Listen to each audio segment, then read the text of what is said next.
Hello friends, कैसे हैं आप सब? बढ़िया। चलिए फ्रेंड्स, आज से हम सहायक प्राध्यापक भर्ती परीक्षा विषय गणित की क्लासेस शुरू करने जा रहे हैं। और अध्याय 1 सिलेबस के अकॉर्डिंग जो चैप्टर फर्स्ट है उसको मैंने यहाँ पे लिख रखा है। इस चैप्टर में हम पढ़ेंगे बीजगणित, समीकरण के मूलों की प्रकृति एवं गुण तथा श्रेणियों का अभिसरण। फिर इसमें और भी बहुत सारे टॉपिक्स हैं, तो मैंने मेन टॉपिक को यहाँ पर लिख रखा है। पिछली क्लास में हमने सिलेबस पर विस्तार से चर्चा की थी और आज से हम ये चैप्टर शुरू करने जा रहे हैं। तो चलिए, सबसे पहले हमें ये जानना होगा कि समीकरण के मूलों की प्रकृति एवं गुण, जैसा कि यहाँ पे लिखा है, तो मूल जानने से पहले समीकरण क्या होता है वो जानना होगा, समीकरण जानने से पहले बहुपद क्या होता है वो जानना होगा। तो एक एक स्टेप वाइज हम आगे बढ़ते जाएंगे, आपको बहुत बढ़िया तरीके से समझ में आएगा। मैंने बहुत अच्छे से सरल भाषा में इनको एग्जाम्पल के साथ लिख रखा है और आगे चल करके फिर हम अनेक सारे सवालों को सॉल्व करेंगे, तो आपको बहुत अच्छे से समझ में आएगा। चलिए, सबसे पहले हम ये देखते हैं कि बहुपद अर्थात पॉलिनोमियल किसे कहते हैं। f(x) is equals to a0 x की घात n प्लस a1 x की घात n-1 प्लस a2 x की घात n-2 plus plus plus up to an-1x plus an। अब आप कहेंगे सर ये तो जो लिखा है वो तो बड़ा कठिन दिख रहा है, इसमें ये a0 a1 a2 ये सब लोग कौन है, x क्या है ना। तो एक एक करके अपन धीरे धीरे सबके बारे में जानते हैं। ये जो आपको a0 a1 a2 जितने भी सामने सामने लिखे हुए दिख रहे हैं, इन सभी को हम लोग बोलते हैं गुणांक। क्या बोलते हैं? गुणांक। और ये सब के सब belongs to R. Belongs to R बोलने का मतलब ये सब के सब क्या है? रियल नंबर्स हैं, ठीक है, वास्तविक संख्याएं हैं। और ये x जो है उसके बारे में कुछ अता पता नहीं है। कहने का अर्थ ये है कि जब हम उसको सॉल्व करते हैं, इसको इक्वेशन बना करके जब मैं आगे लिखूंगा, सॉल्व करूंगा, तब मुझे x का मान पता चलेगा। तो फिलहाल आप x को कहेंगे अनिर्धारित प्रतीक, जिसका अभी निर्धारण नहीं हुआ है। अनिर्धारित प्रतीक है, इनडिटरमिनेट सिंबल है x। और ये जो कोफिशिएंट आपको दिख रहे हैं वो सब रियल नंबर से, और इस एक्सप्रेशन को हम कहते हैं बहुपद। वेरिएबल के रूप में आपको x दिखाई दे रहा है। ये x जो है यहाँ पे वेरिएबल अर्थात चर का काम कर रहे हैं, इसलिए ये x में एक बहुपद है, ऐसा हम कहेंगे। ये x में एक बहुपद है। जैसे आप एग्जांपल देख सकते हैं, f(x) बराबर x² प्लस 5x प्लस 6, ये एक बहुपद है। x² प्लस 14x प्लस 48, ये एक बहुपद है, ठीक है। ऐसे आप अनेकों ढेरों करोड़ों अरबों एग्जाम्पल लिख सकते हैं। ये भी x में एक बहुपद है, ये भी x में एक बहुपद है। अगर मैं इसको जैसे मान लीजिए मैं एक नया कुछ लिख रहा हूँ, ठीक है, कुछ ऐसा अगर है, तो अब आपको यहाँ पे x नहीं दिख रहा है, यहाँ पे कौन दिख रहा है? वेरिएबल के तौर पे। वेरिएबल के तौर पे अर्थात चर के तौर पे यहाँ पे आपको y दिख रहा है, तो ये y में एक बहुपद है। z दिखेगा तो z में एक बहुपद है कहना, t दिखेगा तो t में एक बहुपद है कहेंगे, ठीक है। तो आपको समझ में आ गया बहुपद किसे कहते हैं। चलिए, बहुपद समीकरण, पॉलिनोमियल इक्वेशन, या इसी को बोलेंगे बीजगणितीय समीकरण यानी कि एल्जेब्रिक इक्वेशन, ठीक। यदि f(x) एक बहुपद है तो f(x) बराबर 0 बहुपद समीकरण कहलाता है। मतलब कुछ नहीं करना है, बहुपद जो अभी आपने सीखा है, जो अभी आपने पढ़ा है, उसी बहुपद में आपको बराबर करके शून्य लगा देना है, बस। ये देखो, इसीलिए मैंने यही वाला को लिखा है यहाँ पे। जब तक आप सिर्फ इतना लिख रहे हो तब तक आप बहुपद कहोगे उसको, और बराबर करके आपने शून्य लगा दिया, इसका मतलब एक वो प्रश्न बन गया। किस बात का प्रश्न? कैसा प्रश्न? कि भैया बराबर करके आपने शून्य लगा दिया, मतलब अब वो इक्वेशन बन गया। इक्वेशन मतलब जिसको सॉल्व करके x का मान निकालना हो। ये केवल एक एक्सप्रेशन है, केवल पॉलिनोमियल है, मगर उसी पॉलिनोमियल को 0 के बराबर रख देने से अब वो पॉलिनोमियल इक्वेशन बन गया दोस्तों, बहुपद समीकरण बन गया। वैसे ही ये वाला देखो आप, जब तक आप सिर्फ इतना लिख रहे हो ना, तब तक वो पॉलिनोमियल है अर्थात बहुपद है। और उसी में जब आप बराबर करके शून्य लगा रहे हो तब वो क्या है? बहुपद समीकरण बन गया, ठीक है। चलिए, पूर्ण और अपूर्ण बहुपद समीकरण किसे कहते हैं अब ये समझते हैं। इंग्लिश में इसको हम कहेंगे complete and incomplete polynomial equation, या प्रॉपर और इम्प्रॉपर भी कह सकते हैं, ठीक है। अब देखते हैं कि कोई भी समीकरण, बहुपद समीकरण अब हम उसको समीकरण भी मतलब सिर्फ समीकरण कहेंगे तब आप समझ जाइएगा कि हम बहुपद समीकरण के बारे में ही बात कर रहे हैं, ठीक है।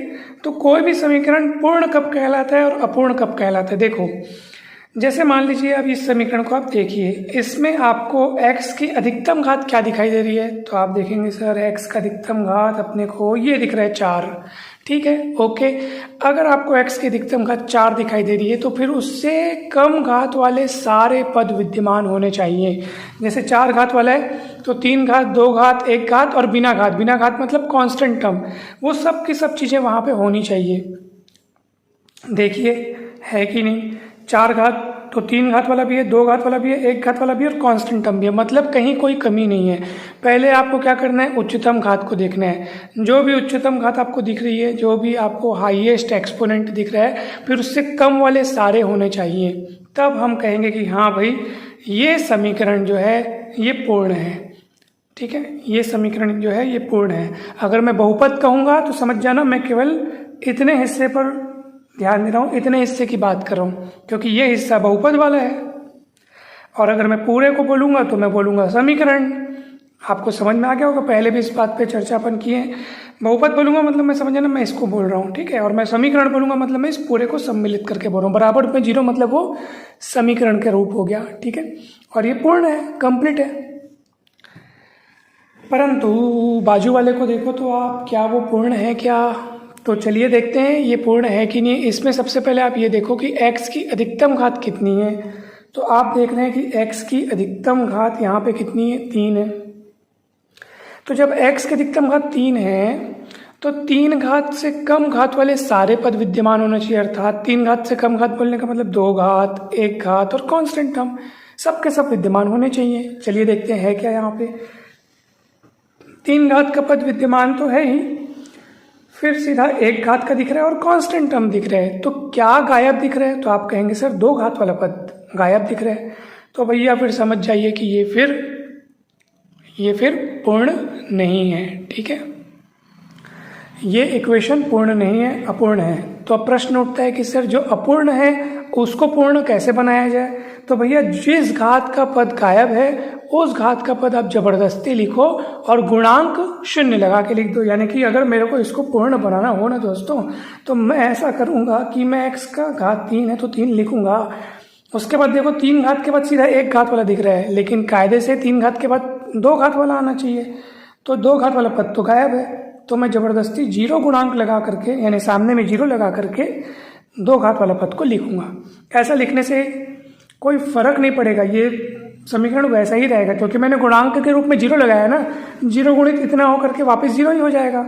लेकिन उसको ऐसा लिखने का कारण ये है क्योंकि मैं इसको कंप्लीट रूप में दिखाना चाहता हूँ, ठीक। और ये +4x है और +5 बराबर 0। तो अब आप देख पा रहे हैं यहाँ पे ये किस रूप में बदल चुका है, कंप्लीट फॉर्म में ये चेंज हो चुका है दोस्तों। देखो तो जिस घातांक वाला पद गायब रहेगा, है ना भाई, अपने को पहले मैक्सिमम देखना है ना, मैक्सिमम देखने के बाद उससे ऊपर का तो बात ही नहीं करना है। देखो अब 3 घात का पद यहाँ पे अधिकतम 3 घात दिखाई दे रहा है, तो ऐसा नहीं सोचना है कि सर 4 घात 5 घात उसको भी लिखना पड़ेगा क्या, ऐसा नहीं। अधिकतम घात जो भी आपको दिखाई दे रहा है उससे ऊपर वाली घात के बारे में हमको कहना ही नहीं है, हमको तो अधिकतम घात से फिर कम घात वाले के बारे में सोचना है। अगर अधिकतम घात से कम घात वाले सारे पद विद्यमान हैं, सारे घातांकों वाले पद विद्यमान हैं, तो आप बोलेंगे कि भैया वो तो कंप्लीट है। और अगर वो ऐसा कुछ आपको दिख रहा है कि विद्यमान नहीं है, तो जो पद, तो वो पहले तो वो इनकम्प्लीट कहलाएगा। फिर कंप्लीट बनाने के लिए आप जिस घात वाला पद गायब है गुणांक 0 लगा करके उसको आप लिखेंगे। अब ये कंप्लीट फॉर्म में बदल चुका है। साथ ही हमको समीकरण लिखने के लिए इस बात का ध्यान रखना चाहिए कि हम जो वहाँ पर समीकरण में जो पद है उनको हम बढ़ती हुई घातों में या घटती, मतलब एक पैटर्न पे लिखें, ठीक है। तो उसमें भी जनरली हम लोग घटती हुई घातों में लिखते हैं। जैसे आप देख सकते हैं 4 घात, 3 घात, 2 घात, 1 घात कांस्टेंट घटते क्रम में है। तो ये क्या है, इसमें जब भी आप कोई कैलकुलेशन करते हैं, जैसे भाग की क्रिया करना हो या कुछ करना हो, ठीक है, तो उसमें आपको थोड़ा सा सटीक होता है, वो काम सही सही होता है। तो इसलिए आप प्रॉपर फॉर्म में कन्वर्ट कर लिया करो। अगर प्रॉपर फॉर्म में न दिखे तब की बात है। जैसे आप देखो ये नीचे वाला ये समीकरण आपको प्रॉपर फॉर्म में, मतलब आपको घटती हुई घातों में, ये घटती हुई घातों में आपको नहीं दिख रहा है। एक घात फिर दो घात फिर सीधा कांस्टेंट, जबकि होना चाहिए दो घात एक घात कांस्टेंट। तो इस रूप में आप कन्वर्ट कर लेना। उसके बाद जब भी आप कुछ कैलकुलेशन करेंगे, भाग करना हो या और कुछ काम करना हो, तो वो सही सही होते हैं, ठीक है। उसमें फिर गलती होने की कोई गुंजाइश नहीं होती है। चलिए अब देखते हैं हम अगला, समीकरण की घात। किसी भी समीकरण में विद्यमान x की जो उच्चतम घातांक रहेगी, बस उसी को बोलेंगे समीकरण की घात। इसको प्रॉपर फॉर्म में हमने यहाँ पे लिखा है, x की उच्चतम घातांक वाले पद का चर घातांक। चर घातांक मतलब चर का घातांक। चर कौन है? वेरिएबल। वेरिएबल कौन है? x। और x के घातांक को ही हम लोग समीकरण का घातांक कहते हैं। तो सरल शब्दों में बस इतना समझो कि कोई भी समीकरण हमें दिया हो, उसमें जो भी वेरिएबल रहेगा, जो भी वेरिएबल अर्थात जो भी चर रहेगा, उस चर की अधिकतम घातांक जो रहेगी उसी को हम लोग समीकरण की घात कहेंगे। जैसे कि आप पहला एग्जाम्पल में देख सकते हैं, ये आपको समीकरण दिखाई दे रहा है, ठीक। अब इसमें आप x का अधिकतम घात देखो कहाँ है, कहाँ है? ये तो है 4 घात। क्या इससे कम घात वाला पद आपको नजर आ रहा है? क्या नजर नहीं आ रहा है? यही अपने को अधिकतम घात नजर आ रहा है। तो बस ये 4 घात का समीकरण है, या यूँ कहिए कि इस समीकरण की घात 4 है। इसको देखो जरा, इसमें x का अधिकतम घात ढूंढो, तो यहाँ 1 घात है, फिर 2 घात है। ये कांस्टेंट टर्म जहाँ भी दिखे ना, जैसे ये कांस्टेंट टर्म है, कांस्टेंट टर्म मतलब कि x की घात 0 वाला पद, ठीक है। जहाँ x नहीं है वहाँ x की घात 0 अपन लिखेंगे, है ना भाई। तो 0 घात 2 घात 1 घात, अधिकतम घात क्या है? अधिकतम घात अपने को 2 दिख रहा है, तो ये 2 घात का समीकरण है। आप लोग को बहुत अच्छे से समझ में आ रहा होगा, मेरा ऐसा पूरा विश्वास है, बिकॉज बहुत ही सरल चीज़ें हैं ये। हाँ, सवालों की जब अपन प्रैक्टिस करेंगे दोस्तों, उस समय अपने को बहुत अच्छे से ध्यान देना है। ये सारी बातें वहाँ पे काम आएंगी, ये सारी बेसिक बातें हैं बहुत। तो चलिए अब हम बढ़ते हैं नेक्स्ट बातों की ओर, नेक्स्ट टॉपिक की ओर। और इसके ठीक बाद अब जो टॉपिक आता है वो है समीकरण का मूल, ठीक है।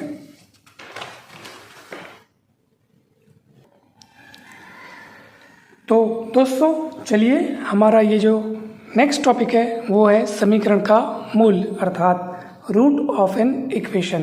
देखिए, मान लीजिए एफ एक्स बराबर 0 कोई समीकरण है, ठीक। अब इस समीकरण का मूल मतलब ये होता है कि x का वह मान जो इस समीकरण को संतुष्ट करे। इसको समीकरण अगर 1 कहूँ, x का वह मान जो समीकरण 1 को या जो भी दिया गया समीकरण है उसको क्या करे? संतुष्ट करे, यानी सेटिस्फाई करे। यानी कि इस f(x) में x का उस मान को रखने से 0 आ जाए, ठीक है। चलिए मैं आपको उदाहरण के रूप में बतलाता हूँ, उदाहरण से ही चीज़ें अच्छे से समझ में आएंगी। जैसे मैं आपको कह रहा हूँ कि x² माइनस 5x + 6 बराबर 0, ये मैंने एक इक्वेशन यहाँ लिख रखा है। और मैं आपको ये बतलाना चाहता हूँ कि इस इक्वेशन के 2 मूल हैं, और वो कौन कौन है बताऊँ? 2 मूल कौन कौन है? 2 और 3। अब आप कहेंगे सर ऐसे कैसे, और ये कैसे पता चला? तो देखो, आप यहाँ पे x के स्थान पर 2 रख के देखो। चलिए रख के देखते हैं। तो x के स्थान पर 2 रख के देखो, तो 2² माइनस 5 × 2 + 6, ठीक है, आपने रख के देखा। अब चलिए देखते हैं कितना आ रहा है। 2 का वर्ग 4, 5 दूनी 10 + 6, 4 और 6 10 माइनस 10, कितना आया? 0। उतना ही है जो कि राइट साइड में लिखा हुआ है। मतलब x के जगह पे अगर आप जो भी मान रख रहे हो और वो मान रखने से 0 मिल जाए, 0 जो कि उसके राइट साइड में लिखा हुआ है, मतलब left hand side equal to right hand side, आप ऐसा कह सकते हैं। तो इसका मतलब ये है कि ये जो x की वैल्यू है ये इस इक्वेशन को क्या कर रही है? सेटिस्फाई कर रही है। एक्स के स्थान पर रखे जाने से उतना ही मिल रहा है जो कि बराबर के उस पर लिखे जो कि शून्य है, तो उतना ही आपको मिल रहा है, शून्य मिल रहा है। तो हम कहेंगे कि हाँ भाई ये जो एक्स की वैल्यू जो अपन ने रखी है 2 वो इस इक्वेशन को सेटिस्फाई कर रही है, मतलब ये जो 2 है वो इस समीकरण का एक मूल है। ठीक इसी तरह से ये जो 3 लिखा है ये भी इस समीकरण का एक मूल है। कैसे आप देख लो, ये 3 इसको सेटिस्फाई करता है कि नहीं। तो एक्स की जगह 3 रख के देखो, 3 का स्क्वायर -5 गुणित 3 + 6। ठीक है फ्रेंड्स, 3 × 3 = 9, 5 × 3 = 15, 6, 9 × 6 = 15 -15 बराबर 0। बराबर 0 मतलब कि आपने लेफ्ट हैंड साइड में x का मान रखा और जो आंसर आया वो वही है जो राइट साइड में लिखा हुआ है, मतलब ये भी वैल्यू इस इक्वेशन को सेटिस्फाई करती है। ठीक है, तो ये भी इस इक्वेशन का एक क्या हुई, रूट हुई, यानी कि मूल हुई। अब आप कहेंगे सर आपको कैसे पता चला कि इस समीकरण के 2 मूल यही होंगे। दोस्तों ये इतना सरल काम है, ये तो हम लोग बचपने से पढ़ते आ रहे हैं। आप इस इक्वेशन को सॉल्व कर लो, इस इक्वेशन को आप सॉल्व कर लो मध्य पद को तोड़ करके या सूत्र विधि से, जैसा आप चाहो। तो गुणा करने पर 6 और जोड़ने घटाने पर -5 आना चाहिए। ये देखिए, फिर आप कॉमन निकालते हैं, ये तो अपन बचपन वाला काम है। तो सॉल्व करेंगे तो 2 और 3 आएगा। तो बस यही तो है रूट्स। ठीक है, अगर मैं आपसे कहूँ क्या भैया 1 इस इक्वेशन का एक रूट है क्या, x = 1, अगर मैं सोचूं जानना चाहूँ कि क्या x = 1 इस इक्वेशन का एक रूट है, रख के देख लो, सेटिस्फाई किया तो रूट होगा, नहीं किया तो नहीं होगा। तो चलिए देखते हैं, x की जगह 1 रखिए तो 1² -5 गुणित 1 और प्लस 6। x के स्थान पर मैं यहाँ पे क्या रख रहा हूँ, 1 रख रहा हूँ।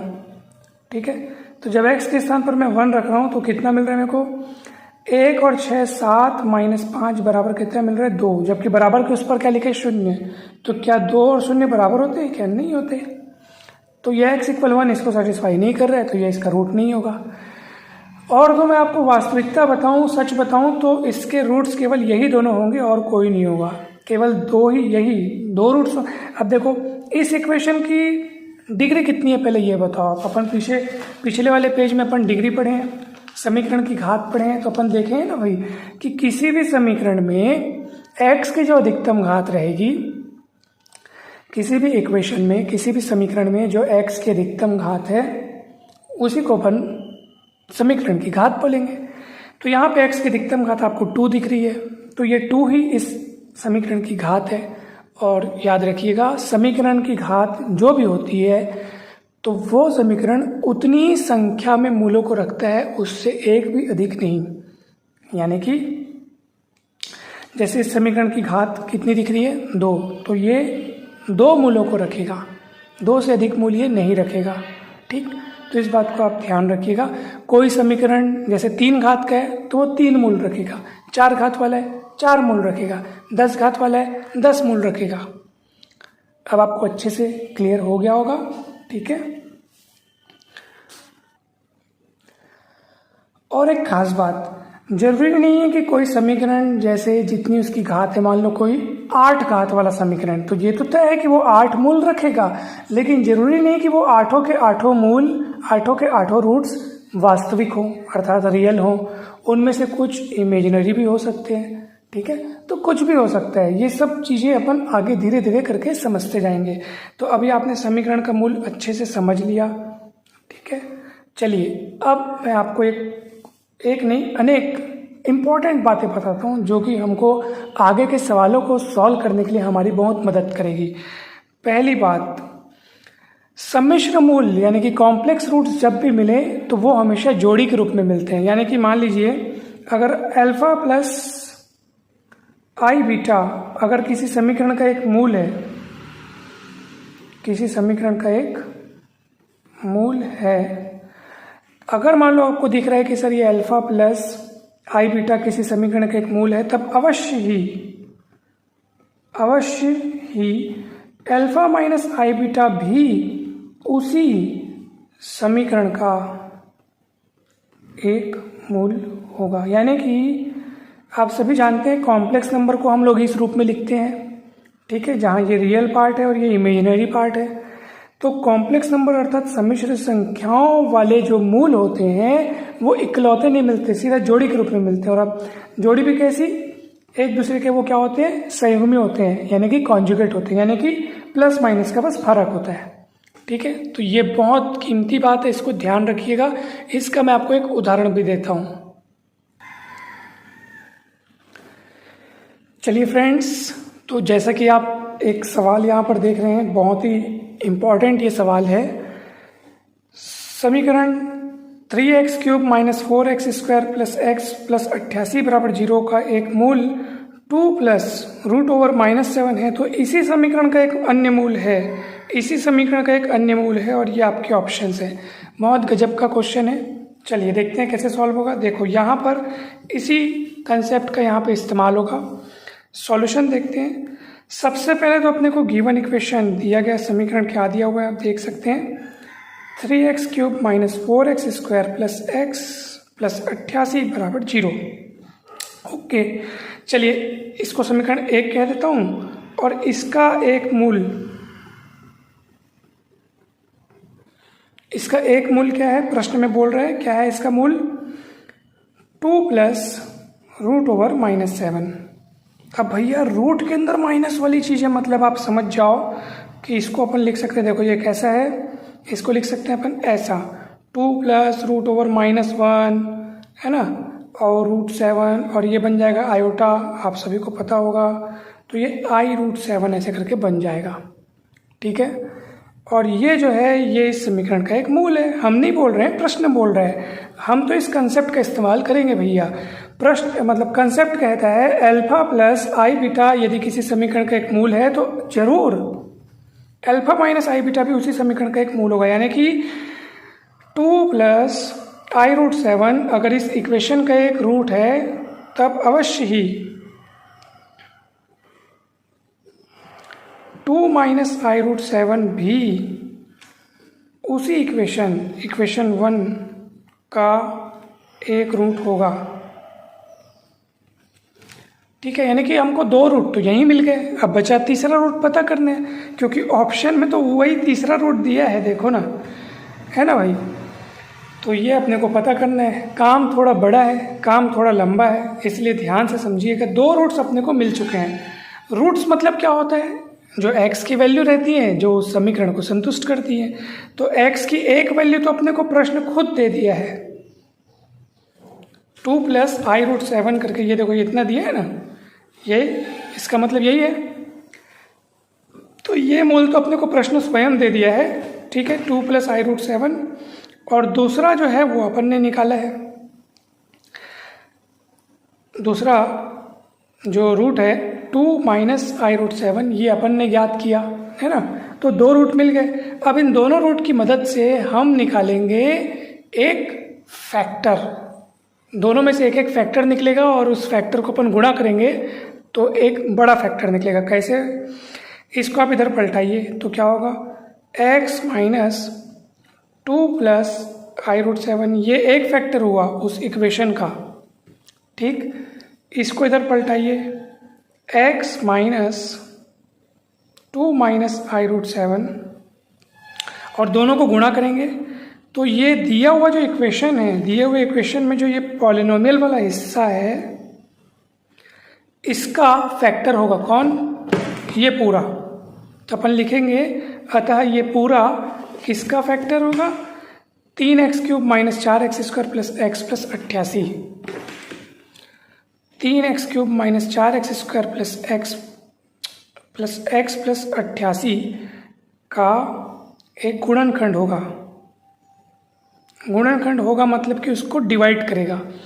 तो ये ट्रिक, ये तरीका आप लोग हमेशा समझ लीजिए कि जब हमारे पास रूट्स दिए हों, रूट्स को पलटाना है, गुणनखंड तैयार करना है। जितने रूट्स बनेंगे ना, जैसे ये एक रूट है, इसको पलटाओगे तो एक गुणनखंड तैयार हुआ। वो गुणनखंड वो भी इस इसको ये जो हमारा जो मेन पॉलिनोमियल दिया उसको डिवाइड करेगा। इसको इधर पलटाने से ये गुणनखंड तैयार होगा, वो भी इसको डिवाइड करेगा। और इधर वाला गुणनखंड और ये वाला गुणनखंड दोनों को गुणा करोगे तो एक नया गुणनखंड तैयार होगा और वो पूरा भी इसको डिवाइड करेगा। इनमें से प्रत्येक इसको डिवाइड करेगा ही करेगा, ये पूरा भी इसको क्या करेगा, डिवाइड करेगा। इस चीज़ को आप लोग ध्यान रखिएगा। और इसी प्रोसेस से हम तीसरे रूट की ओर बढ़ रहे हैं, ठीक है। तो ये इसका एक गुणनखंड होगा। तो भैया पहले इसको आप गुणा तो करके देख लो। तो आप देख सकते हैं कि इसको हम रीअरेंज करके लिख रहे हैं। क्या मैं इसको ऐसे लिख सकता हूँ, क्या ब्रैकेट खोलूँगा तो x माइनस 2 प्लस i√7, मतलब मैं प्लस लिख चुका हूँ, मतलब मैं ये पहले ये वाला लिख देता हूँ, ठीक है, कोई दिक्कत नहीं है। पहले इसको भी लिख सकते हैं। अब मैं प्लस लिख चुका था तो मैं इसको पहले लिख रहा हूँ, ऐसा सोचो आप, ठीक है, क्योंकि ब्रैकेट ओपन करेंगे तो माइनस और माइनस माइनस प्लस हो जाएगा। और इसको लिखेंगे x माइनस 2 माइनस i√7, ठीक है। तो इन दोनों का गुणा जो है वो इसका एक गुणनखंड होगा। किसका? 3x³ minus 4x² plus x plus 88, ठीक। चलिए अब यहाँ पे आप देख सकते हैं एक फॉर्मूला काम करेगा, a प्लस बी और a माइनस बी। a के रूप में x माइनस 2 को देखो और b के रूप में i√7 को देखो। तो ये देखो a plus B, a minus B, इस पैटर्न पे दिख रहा है। तो क्या होता है फॉर्मूला हमारा, a² माइनस b², यानी x माइनस 2 का स्क्वायर माइनस i√7 का स्क्वायर। b की जगह पे i√7 दिख रहा है, तो ये पूरा इसका एक गुणनखंड होगा, का एक गुणनखंड होगा। अभी अपन समझ रहे हैं करके समय लग रहा है, जब आप अच्छे से समझ जाएंगे तो फिर आपसे ये जल्दी बनने लगेगा। a माइनस b² का जल्दी से आप इसको तोड़ेंगे तो a² minus 2ab plus b², i का स्क्वायर -1 होता है, माइनस माइनस प्लस 1 होगा और √7 का वर्ग 7, तो ये इसका एक गुणनखंड होगा। आगे लिखिएगा का गुणनखंड होगा। इसको अपन सॉल्व करेंगे तो x² माइनस 4x, 4 7 कितना हो जाएगा 11, ये भी इसका एक गुणनखंड होगा, ठीक है। अब गुणनखंड होगा लिख रहे हैं तो भैया गुणनखंड होने का मतलब ये है कि अब ये चीज़ उसको डिवाइड करेगी, पूरा डिवाइड करेगी, क्योंकि गुणनखंड है भाई तो डिवाइड करेगी। और ये गुणनखंड कहाँ से मिला? इन दोनों गुणनखंडों को गुणा करने पर मिला। और ये दोनों गुणनखंड कहाँ से मिले? इन दोनों मूलों को ऐसे पक्षांतर करने पर मिले। तो यही तरीका आप लोग अच्छे से समझ जाओ, हमेशा ऐसे ही बनाना, जब भी कुछ मूल दिए हों और कुछ ज्ञात करने हो तो ये बहुत अच्छा तरीका है। और भी अनेक तरीके होते हैं जिनमें हम आगे बातें करेंगे। तो ये इसका गुणनखंड होगा, तो ये इसको पूरा क्या करेगा? डिवाइड करेगा। तो चलिए डिवाइड करने का काम अपन करते हैं। अतः करके लिखता हूँ मैं 3x³ minus 4x² plus x plus 88 लिख करके ऐसे करके डिजाइन लगाते हैं डिवाइड करने का। और x² minus 4x plus 11, x² minus 4x plus 11। अब चलिए डिवाइड करने का बहुत सरल सिंपल आसान तरीका क्या है आप सभी को पता होगा। आपको सबसे पहले क्या करना है दोस्तों, इसका पहला पद अपॉन इसका पहला पद करके देखना है, ठीक है। तो पहला मतलब इसका पहला पद फिर इसका पहला पद आपको करना है, ये लिखना है, इसका पहला पद लिखना है और बटा करके इसका पहला पद लिखना है, ठीक। इतना ही सरल काम आपको करना है। बस इतना ध्यान रखिएगा कि जो भी पॉलिनोमियल यहाँ और यहाँ लिखा है वो घटते हुए प्रॉपर फॉर्म में, यानी कि सबसे बड़ी घात फिर उससे कम फिर उससे कम फिर कांस्टेंट, और यहाँ पे भी वैसा ही हो, तो आपका जो डिवाइड करने के काम में कहीं गलती नहीं होगी, ठीक है। तो जब आप डिवाइड करेंगे तो आप देख सकते हैं x³ x² कट के 1x बचेगा और 3x बचेगा। जो भी यहाँ बच रहा है उसको आप यहाँ ऊपर लिख लो, ये हमारा भागफल मिलता जाएगा। अब जो भी आप यहाँ लिख चुके हो उस पूरे को उठाओ और इन सबों के साथ गुणा करके यहाँ लिखते जाओ। तो 3x को मैं x² से गुणा करूँगा तो 3x³ आएगा, क्यूब के नीचे क्यूब वाला लिख लिए। 3x को मैं 4x से गुणा करूँगा -4x से, चिन्ह सही थे ना भाई, तो 3 चौके हो जाएगा 12 और x हो जाएगा x²। और 3x को मैं 11 से गुणा करूँगा तो कितना आएगा 33x, तो x के नीचे x वाला, x² के नीचे x² वाला, इस तरह से अपन लिखेंगे तो सही बनेगा, गलती की गुंजाइश नहीं रहेगी। फिर इसको घटाना है, इसमें से इसको घटाना है, तो घटाने के लिए चिन्ह बदलना पड़ेगा। ये प्लस है तो माइनस, ये माइनस है तो ये प्लस हो जाएगा, ये प्लस है तो ये माइनस हो जाएगा। चलिए 3x³ में से 3x³ घट पिट के ख़त्म, -4x² और +12x², तो +12x² -4x² हो जाएगा 8x², और +x -33x, तो -33x में से 1x प्लस होगा तो -33 + 1 दैट इज़ -32x, और ये +88 को अपन उतार लेंगे। फिर वही काम पहला मतलब पहले पद को पहले पद से आपको डिवाइड करना है, पहले पद को पहले पद से डिवाइड करना है। 8x² अपॉन x² है ना, इसका पहला पद 8x² है, यहाँ पे x² है, तो देखेंगे तो आप x² क्या हो रहा है, कट रहा है, बच क्या रहा है 8, जो बच रहा है उसको इधर लिखो। -8 बचता तो मैं माइनस सहित लिखता, चिन्ह समेत लिखना है। फिर आप इसको उठा के इधर गुणा करेंगे तो 8 को x² से गुणा करेंगे तो 8x², फिर 8 चौके 32x, फिर 8 11 88, और आप फिर घटाने का काम करेंगे। माइनस प्लस है तो माइनस, माइनस है तो प्लस, और प्लस है तो माइनस। 8x² 8x² कट पिट के खत्म, -32x + 32x कट पिट के खत्म, +88 -88 खत्म, तो 0 पूरा, शेषफल 0, और शेषफल 0 बचना ही था, मतलब शेषफल 0 ही आना था। ठीक है, यहाँ पे ये इसको पूरा विभाजित होना ही था। शेषफल में जैसे अभी आप देख रहे हैं कुछ भी नहीं बच रहा है, तो ये सही है। शेषफल वैसे भी हमको 0 ही मिलना था। क्यों? क्योंकि हम जिस चीज़ से डिवाइड कर रहे हैं वो वास्तव में इसका एक गुणनखंड है। गुणनखंड से आप डिवाइड करोगे तो शेषफल फिर क्यों बचेगा, है ना, तो शेषफल आपको 0 ही मिलेगा। तो अब जो ये भागफल मिला है वो आपका तीसरा गुणनखंड बन गया। देखो याद करो, ये एक गुणनखंड था, ये दूसरा गुणनखंड था, दोनों गुणा किए तो एक नया गुणनखंड मिला था, है ना भाई। फिर आप उसको डिवाइड किए थे, तो ये जो बचा है ना, ये भी उसी पॉलिनोमियल का 3x³ - 4x² + x + 88 का एक क्या होगा, गुणनखंड होगा। ठीक है, और गुणनखंड होगा मतलब जो तीसरा जो बचा हुआ जो रूट है वो इसी गुणनखंड की बदौलत प्राप्त होगा। इसी को आपको 0 के बराबर रखना है। ठीक है, और यहाँ से x का मान प्राप्त करना, तो 8 उधर जाएगा तो -8, और 3 बटे में आएगा तो ये ऐसे -8/3, ये आपका अभीष्ट उत्तर होगा। x का मान आएगा -8/3, और ये आपको दिया है ऑप्शन बी में।